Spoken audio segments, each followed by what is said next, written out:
Bonjour à tous, je suis très heureux de vous retrouver pour vous présenter une nouvelle vidéo de biologie.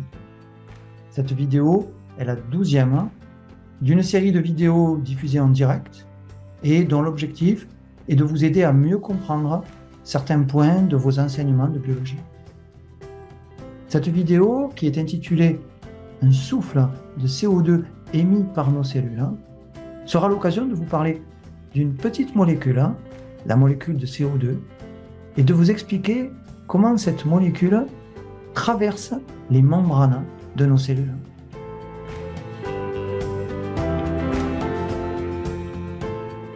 Chacune de nos cellules est limitée par une membrane plasmique qui sépare le milieu extracellulaire du cytoplasme. Et la membrane plasmique, mais aussi toutes les membranes qui limitent nos organites, par exemple les deux membranes entourant chaque mitochondrie, ou bien les deux membranes formant l'enveloppe du noyau, ont la même organisation architecturale, c'est-à-dire une bicouche de phospholipides avec des protéines associées. Le cœur de la bicouche lipidique est formé par les queues des phospholipides et ce cœur de la bicouche lipidique est hydrophobe, c'est-à-dire qu'il n'a pas d'affinité pour les molécules d'eau.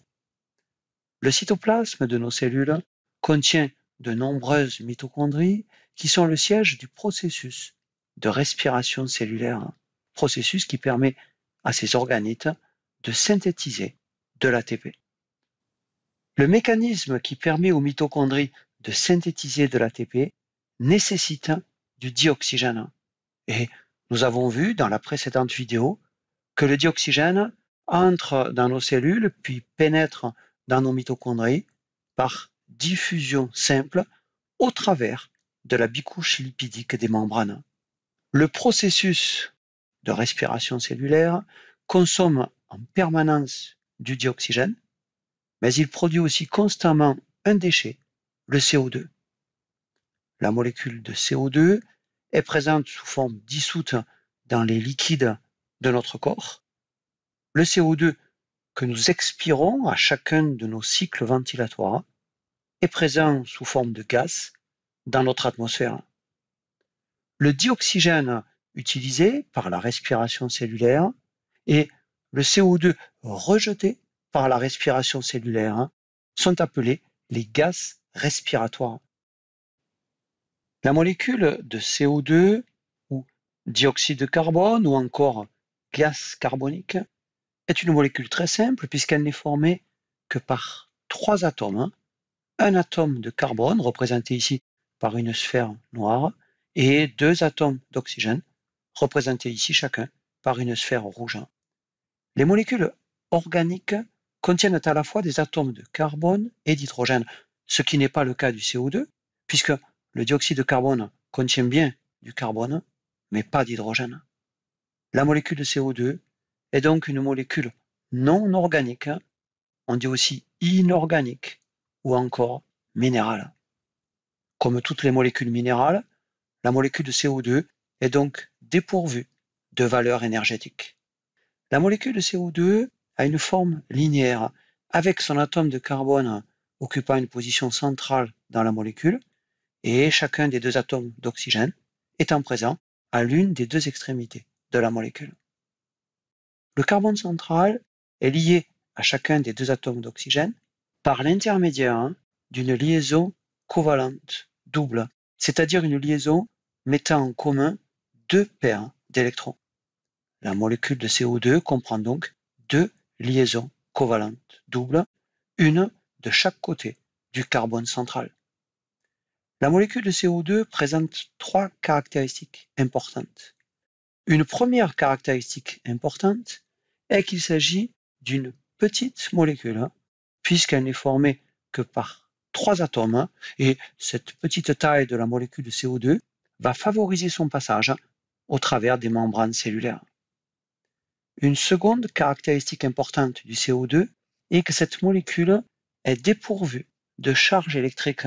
C'est donc une molécule neutre, comme le sont aussi les queues des phospholipides qui forment le cœur hydrophobe des membranes.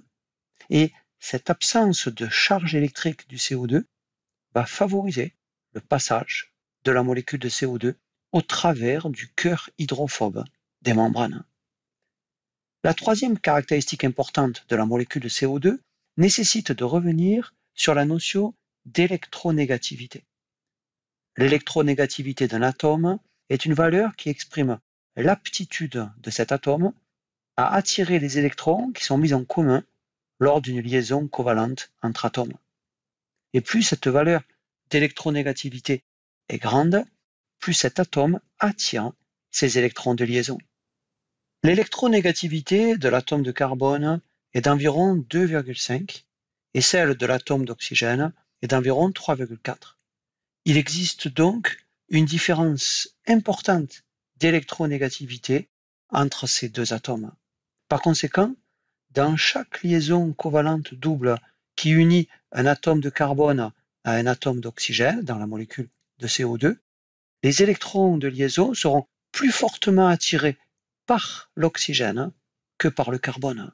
Et comme les électrons portent une charge négative, il va exister dans la molécule de CO2 une légère charge partielle négative du côté de chacun des deux atomes d'oxygène, c'est-à-dire aux deux extrémités de la molécule de CO2, et il va exister au contraire une légère charge partielle positive au niveau du carbone, c'est-à-dire au centre de la molécule de CO2. En raison de la différence importante d'électronégativité entre les atomes d'oxygène et de carbone, on dira que la liaison entre carbone et oxygène est une liaison polaire. Je vous avais présenté dans la précédente vidéo la molécule de dioxygène et nous avions vu alors que dans cette molécule de dioxygène, la liaison entre les deux atomes d'oxygène n'est pas polaire parce que deux atomes identiques ont forcément la même électronégativité. Et la molécule de dioxygène est donc une molécule non polaire. Pour bien comprendre la notion de liaison polaire, prenons l'exemple d'une molécule très importante dans les êtres vivants, la molécule d'eau ou H2O, sur laquelle nous reviendrons plus précisément dans la 15e vidéo de cette série. L'électronégativité de l'oxygène est d'environ 3,4 et l'électronégativité de l'hydrogène est de 2,2. Il existe donc une différence importante d'électronégativité entre les atomes d'oxygène et d'hydrogène. Par conséquent, dans la molécule d'eau, chaque liaison covalente simple qui unit l'unique atome d'oxygène à un atome d'hydrogène est une liaison polaire. La molécule d'eau est coudée, c'est-à-dire qu'elle a la forme d'un V, l'unique oxygène étant présent au niveau de la pointe du V et chacun des deux hydrogènes étant positionné sur l'une des deux branches du V. Comme les liaisons entre oxygène et hydrogène sont polaires et que la molécule d'eau a une forme en V, cette molécule d'eau va présenter une légère charge partielle négative au niveau de l'oxygène et une légère charge partielle positive au niveau de chacun des deux hydrogènes. Le point d'équilibre des charges partielles positives est situé à distance égale des deux hydrogènes, c'est-à-dire au niveau de la croix bleue qui apparaît ici. Et ce point est spatialement différent du point de charge partielle négative situé ici au niveau de l'unique atome d'oxygène. Et par conséquent, la molécule d'eau est une molécule polaire, avec un pôle légèrement négatif du côté de l'oxygène et un pôle légèrement positif du côté des hydrogènes. Comme les charges partielles négatives et positives de la molécule d'eau s'annulent, la molécule d'eau est globalement neutre. La molécule d'eau est donc une petite molécule neutre et polaire, c'est-à-dire qu'elle sera attirée par les autres molécules polaires, mais elle ne sera pas attirée par les molécules non polaires. Le CO2 est une molécule qui, comme l'eau, contient deux liaisons polaires. Si la molécule de CO2 avait, comme la molécule d'eau, une forme coudée, la molécule de CO2 serait aussi une molécule polaire. Mais la molécule de CO2 est linéaire, si bien que le point d'équilibre des charges partielles négatives est confondu avec le point d'équilibre des charges partielles positives. Ce point d'équilibre étant situé au centre de la molécule de CO2. Et donc, malgré le fait que les liaisons entre atomes de la molécule de CO2 soient polaires, l'ensemble de la molécule de CO2 s'avère être non polaire ou apolaire. Et rappelons que les molécules apolaires ont une affinité seulement pour les molécules apolaires, mais pas pour les molécules polaires comme l'eau.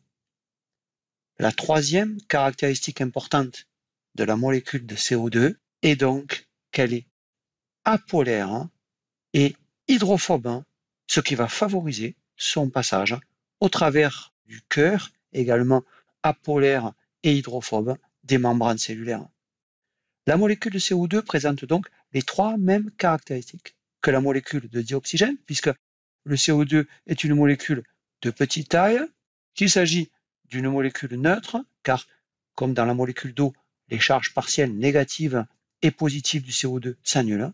Et enfin, le CO2 est une molécule apolaire et hydrophobe. Comme pour le dioxygène, ces trois caractéristiques de la molécule de CO2 vont favoriser le passage de cette molécule au travers de la bicouche phospholipidique des membranes.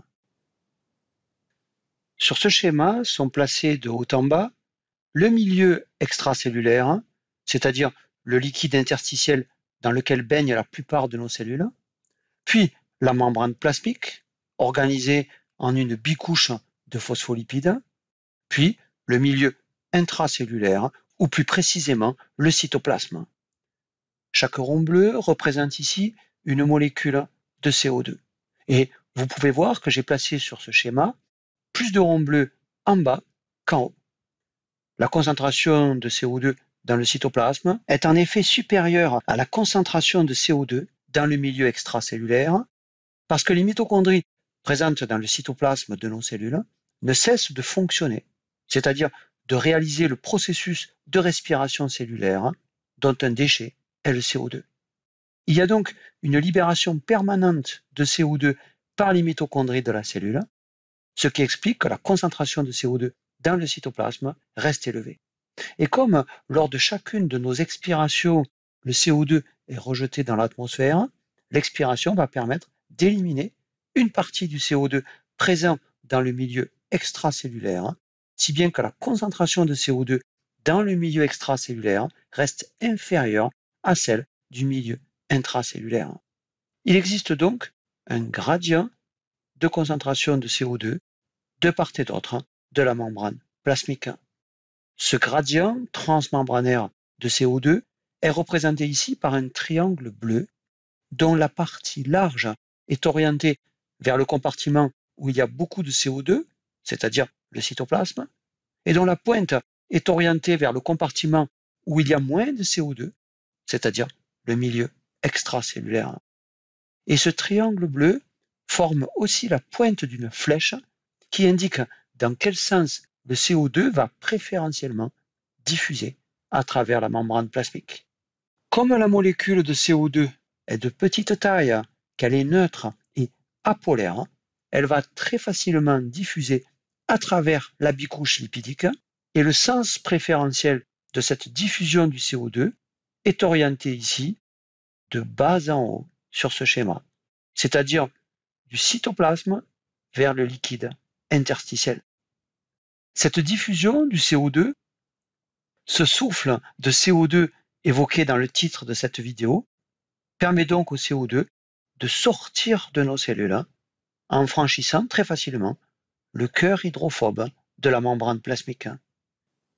Et le sens de cette diffusion du CO2, qui est dirigé de l'intérieur vers l'extérieur de la cellule, est imposé par l'orientation du gradient de concentration de CO2.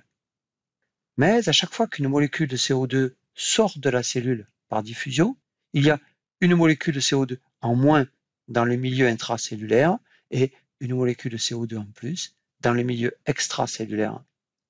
La diffusion du CO2 devrait donc progressivement dissiper le gradient de concentration du CO2. Et comme c'est ce gradient qui entraîne la diffusion, l'annulation de ce gradient devrait interrompre la sortie du CO2 hors des cellules par diffusion. Mais ce gradient de concentration de CO2 est maintenu par le fait que le cytoplasme ne cesse de recevoir de nouvelles molécules de CO2 libérées par les mitochondries, et aussi par le fait qu'à chacun de nos cycles ventilatoires, l'expiration élimine du CO2 du milieu extracellulaire. Ainsi, le CO2 ne cesse de quitter nos cellules, et le souffle de CO2 qu'émettent les cellules se poursuit tant que les cellules vivent. Comme pour le dioxygène, la diffusion du CO2 à travers la membrane est un transport passif, c'est-à-dire un transport qui ne consomme pas d'énergie. Comme pour le dioxygène, ce transport passif du CO2 à travers la membrane ne met pas en jeu de protéines membranaires. Il s'agit donc d'une diffusion simple du CO2 à travers la bicouche lipidique. Cette diffusion simple du CO2 ne se fait pas seulement en permanence au travers de la membrane plasmique. Elle se fait aussi constamment au travers des deux membranes des mitochondries, les gradients de CO2 représentés ici par des triangles bleus, étant là encore favorables à une diffusion du CO2 de l'intérieur de la mitochondrie vers le cytoplasme. Donc, le CO2 va sortir par diffusion simple des mitochondries vers le cytoplasme, puis le CO2 va passer par diffusion simple du cytoplasme vers le liquide interstitiel en traversant la membrane plasmique de nos cellules. Puis, ce sont d'autres traversées membranaires successives qui vont permettre au CO2 de passer du liquide interstitiel au sein des capillaires tissulaires, puis du sein des capillaires pulmonaires à l'air alvéolaire, avant d'être évacué dans l'atmosphère lors de chacune de nos expirations. Ainsi, nous avons vu dans cette vidéo que le CO2, comme le dioxygène, est une petite molécule neutre et apolaire qui traverse la bicouche lipidique des membranes par un processus de diffusion simple. Sur ce schéma, les petits ronds rouges représentent les molécules de dioxygène et les triangles rouges représentent les gradients de concentration de dioxygène. Et de même, les petits ronds bleus représentent les molécules de CO2 et les triangles bleus les gradients de concentration de CO2. Et c'est parce que le gradient de concentration de dioxygène et le gradient de concentration de CO2 sont inversés que le dioxygène entre dans nos cellules puis dans nos mitochondries, alors que le CO2, au contraire, sort de nos mitochondries puis quitte nos cellules. Le transport passif par diffusion simple que nous avons illustré avec l'exemple du CO2 dans cette vidéo et l'exemple du dioxygène étudié dans la précédente vidéo ne nécessite pas de consommation d'énergie par la cellule et ne fait pas appel à l'intervention de protéines membranaires. Mais pour d'autres éléments tels que les ions sodium ou bien les molécules de glucose, il existe un autre processus de diffusion qu'on appelle la diffusion facilitée, qui reste un transport passif, mais qui nécessite la participation de protéines membranaires. Et dans la prochaine vidéo, je vous présenterai le mécanisme qui permet aux ions sodium d'entrer dans nos cellules. Je vous remercie pour votre attention et je vous retrouve avec plaisir pour la 13e vidéo de cette série intitulée « Un canal pour faire entrer les ions sodium dans nos cellules ».